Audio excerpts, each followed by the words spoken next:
Another escapade na naman tayo sa magagandang beaches ng Guam. Naisip namin na mag-beach naman kasi sayang naman itong mga water shoes namin na pinamili sa Walter Mart. Sa Kmart pala kung hindi namin magagamit. Nakakailangan na rin namin ng mga vitamin D at vitamin C.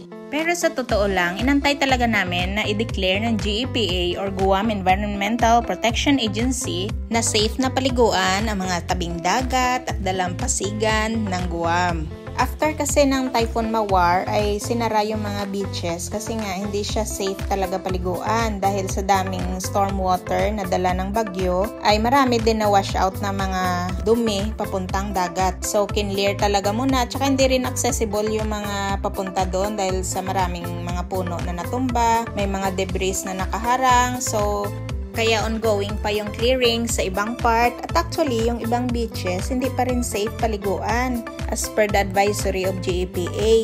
May mga list sila ng beaches na hindi safe paliguan kaya iniwasan naman namin yon. And mostly nun ay sa southern part ng Guam. So dito naman kami pumunta sa northern which is sa Ritidian Point. Ito yung pinakamalinis, pinakamaganda at saka hindi crowded. Pag nandoon ka ay parang sarili mo na yung beach. Mga 30 minutes lang naman ang biyahe. At saka nasabi kong maganda kasi nga talagang pristine ang makikita mo sa palibot. Walang mga structure, talagang malinis, white sand, pinong-pino, at saka crystal clear ang water. Kaso nga lang, di talaga namin expect pagdating namin doon sa gate malapit ay sarado pala. Due to extensive damage daw caused by Typhoon Mawar, ay nasa post-recovery operation pa rin sila. Kaya bumalik na lang kami guys, alangan naman maglumpasay ka doon at magkisi-kisi. Kaya parang road trip na lang tong ginawa namin.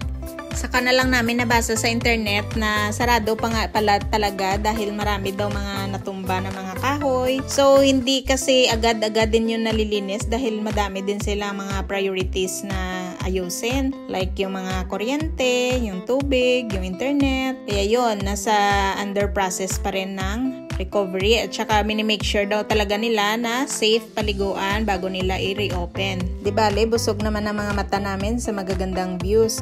At pag-akyat nga namin pabalik ay may nakita kaming open na viewpoint kaya pinuntahan muna namin.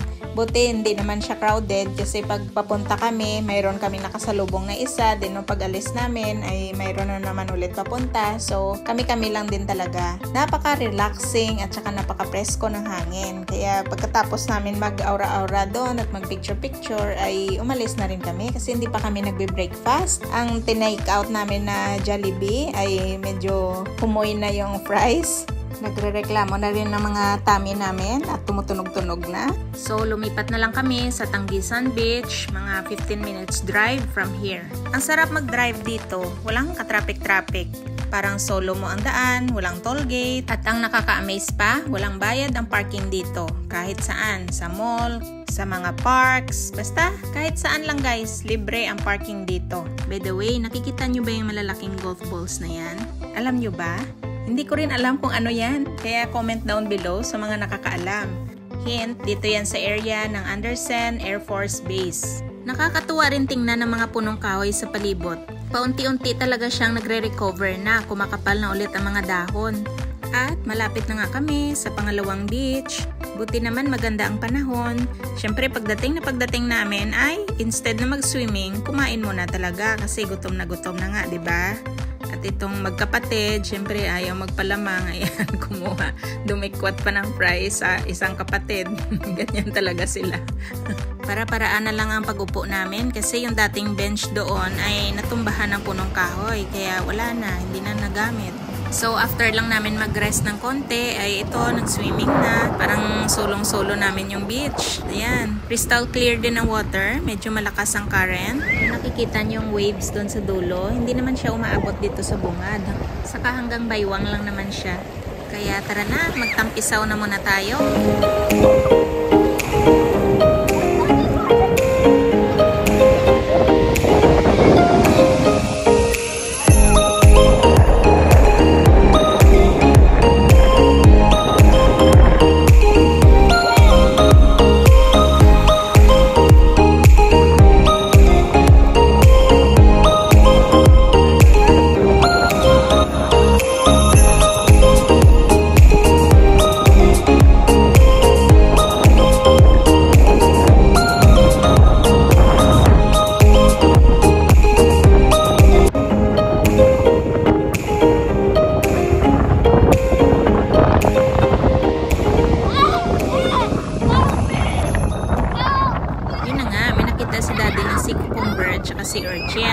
pinapakita niya kay Greg.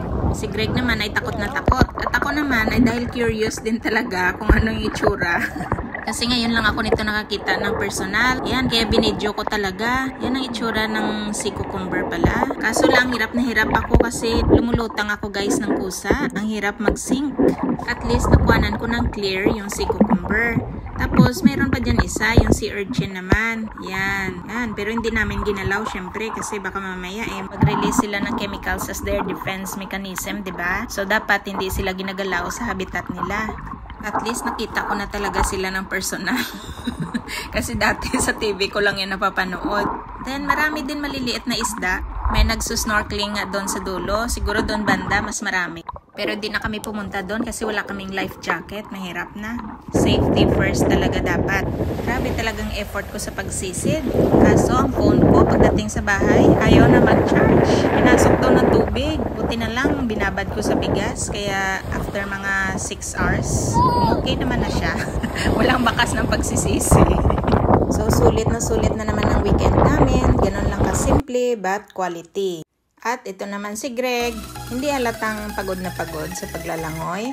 Hanggang dito na lang muna guys. See you in the next video. Thank you so much for watching. Bye!